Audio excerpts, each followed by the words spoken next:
Okay, imagine for a second that you've been living in a family home your entire life. You know every single creak in the floorboards, every draft. Right, the specific way the light hits the kitchen table in the morning. Exactly. But then someone tells you and keeps telling you over and over that you don't actually own the place. In fact, they convince you you're a guest, or worse, a prisoner.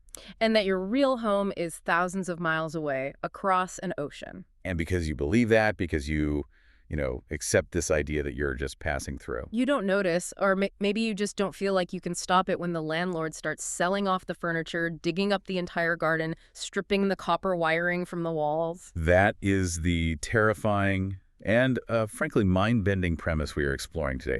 We are taking a really serious look at a text called Xaymacca, Land Without Inheritors by an author known as 01. And let me just say, this is not a simple history lesson. No, this is a cold case investigation into what the author calls identicide. It's a heavy term, but it kind of fits the scale of what we're talking about. Identicide. It's the deliberate killing of an identity to make it easier to steal a nation. We are going to unpack that because I know it sounds like a conspiracy theory until you actually look at the documents. The central argument here is, well, it's explosive. It is. It attacks the foundational story of Jamaica and really the whole Caribbean. We're all taught that the original inhabitants, the Arawak or Taino, were completely wiped out, extinguished, just gone. The myth of extinction. It's the standard operating procedure for history in the region. Columbus arrived, germs spread, violence happened, everyone died. And then the slave ships came to replace them. End of story. Right. But 01 argues this story is a lie, a carefully constructed, legally maintained lie. The core thesis is that indigenous Jamaicans were not extinguished. They survived, they mixed, and they are still there. But by convincing modern Jamaicans that they are solely Africans in exile, the colonial powers, and later even the national leaders, successfully stripped them of their indigenous claim to the land. Which leaves the door wide open for what the author calls looters. Think about it. If you are an African in exile, legally speaking, you're a squatter on Jamaican soil. You have no ancestral title to the land. And that legal vulnerability allows corporate interests, bauxite mining, foreign tourism to just exploit the land. Because the true owners are legally dead. Okay, let's slow down and really get into this because that is a massive claim. The phrase Jamaicans are not Africans would get you shouted down in a lot of circles. Oh, absolutely. But the book argues that this isn't about rejecting African heritage. It's about reclaiming the indigenous inheritance that was stolen. So we need to look at the evidence. The book talks about a biological hammer that smashes this extinction myth. What are we actually looking at here? We're looking at the one thing you can't really fake in a history book, DNA. The author points to mitochondrial DNA haplogroups, specifically L1 through L6. Okay, for those of us who skipped biology class. Mitochondrial DNA is passed down exclusively from the mother. It's a completely unbroken chain. A direct line back to the beginning. Exactly.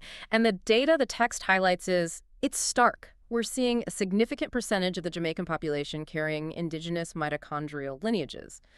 The text mentions figures around 30 to 35% in some studies. Wait, hold on. 30 to 35%. 30 to 35. That's what, like 1 in 3 people? 1 in 3. That means if you're walking through a market in Kingston or standing at a bus stop in St. Catherine, a third of the people around you are carrying a genetic marker that links them directly to the pre-Columbian past. They are the biological descendants of the people who greeted Columbus. Yes. That completely destroys the "they all died" narrative. It just shatters it. It does. And the timeline is what makes this indigenous claim so specific and so legally powerful. The text points out the staggering temporal disparity. Indigenous lineages in the Americas go back roughly 250,000 years in the hemisphere. We could have a million years. Okay, those are deep roots. Deep roots. Now, contrast that with, say, the white skin phenotype, or even the specific West African markers introduced during slavery. The author notes that the white phenotype only appeared about 8,000 years ago. So the argument is that indigenous people were in Xaymacca, the original name for Jamaica, for millennia before anyone else. Before Europeans or Africans ever set foot there. Yeah. Precisely. And the text argues that indigenous identity is defined by this originary relationship to the land. You can't just transfer that. You can't import a population and suddenly call them indigenous. So the extinction story was a legal fiction, not a biological reality. Exactly. And there's a control group that proves it. The Garifuna, right. This part of the book really blew my mind because it shows how the trick was done. It's the smoking gun. Hmm. So you look at the Garifuna, or Black Caribs in St. Vincent. Culturally and linguistically, they are Arawak. They're indigenous people, but they mixed with escaped Africans. Okay, so did that mixing make them not indigenous anymore?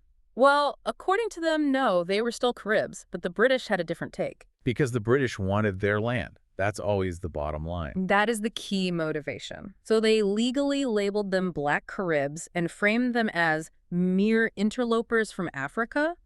They used the African physical traits, the phenotype, to deny the indigenous title. They basically said, you look black, therefore you are African, therefore you have no claim to this land, so we can move you. It's diabolical. So mixing only meant extinction when the colonizers needed to grab the territory. So it was a strategy of dispossession. And 01 argues this is the same trap that was sprung on Jamaica, just more subtly and on a much, much larger scale.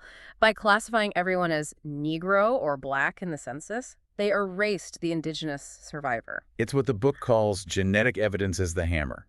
The DNA proves survival, but the law enforces extinction. So if the biology proves they survived, how did an entire population forget who they are? That sounds like science fiction. You enter what the source calls the ecosystem of erasure. It's not just one thing. It's a total system. It's education, it's language, it's politics. The education part really stuck out. The source references actual multiple-choice questions from the CXC, that's the Caribbean Examinations Council. These are the tests that determine your whole future. And it's chilling. The questions ask about the fate of the Arawaks, and the only correct answer allowed is that they were completely wiped out. So, to pass the test, to get your grades, to get a job, you have to write down, my ancestors are dead. You have to affirm your own non-existence. It teaches children that their survival is impossible. It's narrative replacement. If you're taught from age 5 that the Arawaks are ghosts, you never look for them in the mirror. But the author points out that the truth is hiding in plain sight. Specifically in the language, Jamaican patois. Which we usually hear described as broken English, or maybe purely African retentions. Right, but the text describes patois as a living archive.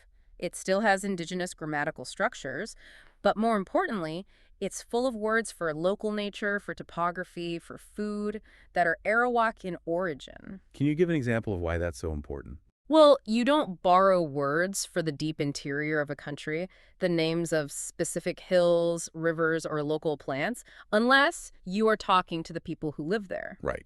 If the Arawaks had all died instantly, the Africans and British would just made up new names for everything. The fact that the old names survived means the people survived. It implies a continuity. People were talking to each other. They were mixing. The indigenous people didn't just vanish, they blended into the population. But the narrative that took over was one of total replacement. And this brings us to the most controversial part of the book. And I want to be clear here.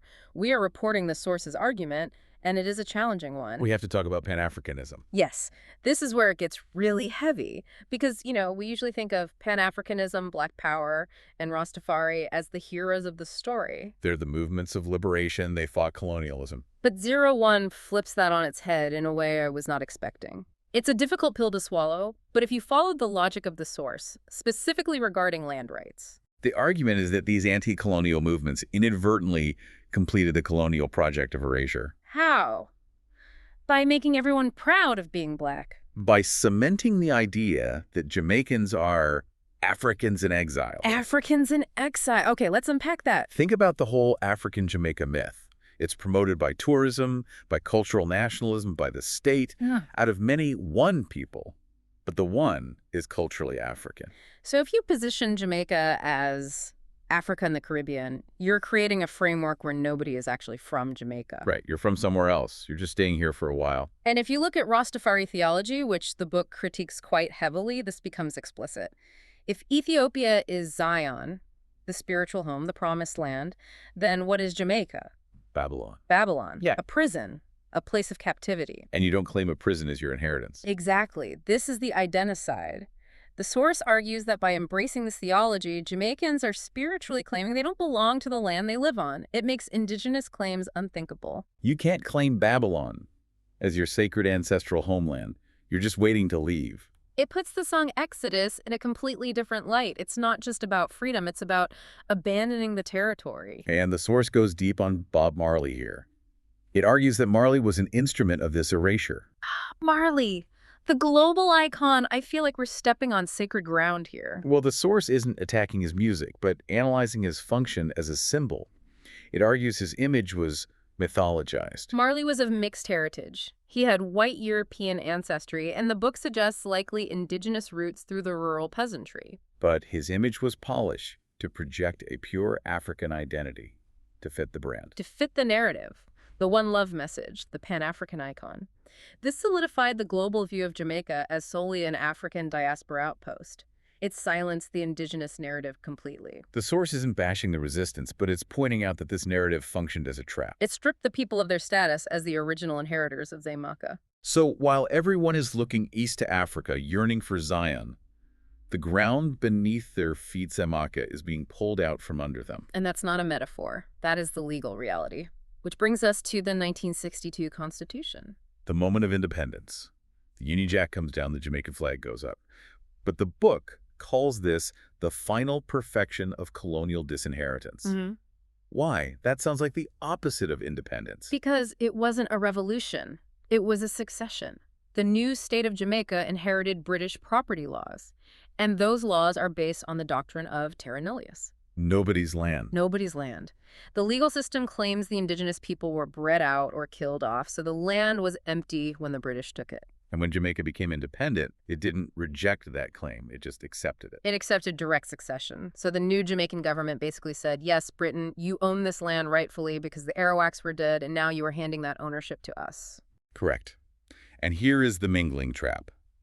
The system claims that because modern Jamaicans are mixed, or African, they are successor populations. So they're essentially squatters with civil rights. They have the right to vote, the right to work, to be citizens within the state. But they have no sovereign indigenous title to the territory itself. That's a crucial distinction. Civil rights versus indigenous title. What's the practical difference? Huge. Indigenous title predates the state. It says, we were here first, this is ours.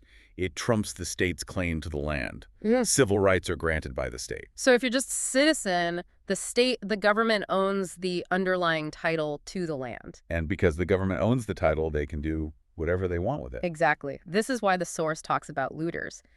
Because there is no recognition of indigenous title, the land is legally vulnerable. The government can sell it to foreign hotel chains. They can lease it for bauxite mining that destroys the environment. They can displace entire communities. Because those communities are just tenants. Tenants on their own ancestral soil. The source argues that Jamaicans live as second-class citizens in their own country because they've been tricked into trading their birthright, their indigenous inheritance, for a narrative of exile. They believe they're Africans stuck in Babylon, Yeah. so they don't fight for Xaymaca as their motherland. It's a tragic irony, isn't it? The movement that was supposed to liberate the mind Pan-Africanism actually handcuffed the people legally when it comes to land. It weaponized their identity against their own interests. If you claim to be African, your land is in Africa. Xaymaca is just where you're staying for now. It all comes back to that biological evidence, though, the hammer. You can argue politics all day, but you can't really argue with mitochondria. It does. The book keeps returning to that. The DNA doesn't lie. 30 to 35% of Jamaicans carry indigenous mitochondrial DNA. That's a maternal line that goes back to the very beginning. That's millions of people. Millions walking around the cities, the countryside, carrying the genetic proof of inheritance in their blood, but their minds have been colonized by this myth of extinction. This is where that ecosystem of erasure comes in again. It's not just schools or politics. It's the commercial sector. Tourism. Oh, absolutely. I mean, think about the One Love campaign. Come to Jamaica. What is being sold to the tourist? Beaches, reggae, smiling Rasta faces, a tropical paradise. Exactly. A simplified, consumable African-Caribbean product. The tourism industry relies on the Africa in the Caribbean narrative because it's marketable. It fits the global perception. Complexity doesn't sell. Telling a tourist, actually, this is indigenous land, and we are the survivors of a genocide who have been brainwashed into thinking we are foreigners. That is not a good tagline for an all-inclusive resort. No, it is not. That would kill the vibe immediately. So commercial interests reinforce the erasure. They sanitize the history to make it palatable. They hide the indigenous history because it complicates the product. It's profitable to keep people believing they are just happy hosts in an African outpost. It's just devastating when you put it all together. The genetics prove survival. the L1 through L6 haplogroups. But the culture, the religion, the education system, the constitution, even the pop songs have conspired to erase that truth. It is a total system, and the source argues that recognizing indigenous ancestry isn't just about feeling good or, claiming a new identity for fun. It's not a hobby. It's the only legal key to overturning terra nullius. Right. If you can prove you are the original inheritors, the empty land argument just falls apart. Completely. If the people are indigenous, the land was never nobody's. The British title was fraudulent. The transfer to the Jamaican state was fraudulent. The leases to the bauxite companies are based on a fundamental lie. Recognizing indigenous heritage is a legal weapon to stop the looting of the island. So what does this look like in practice then? The book says it's not just about checking a new box on the census. No. It requires a fundamental shift in consciousness. It means rejecting the exile narrative.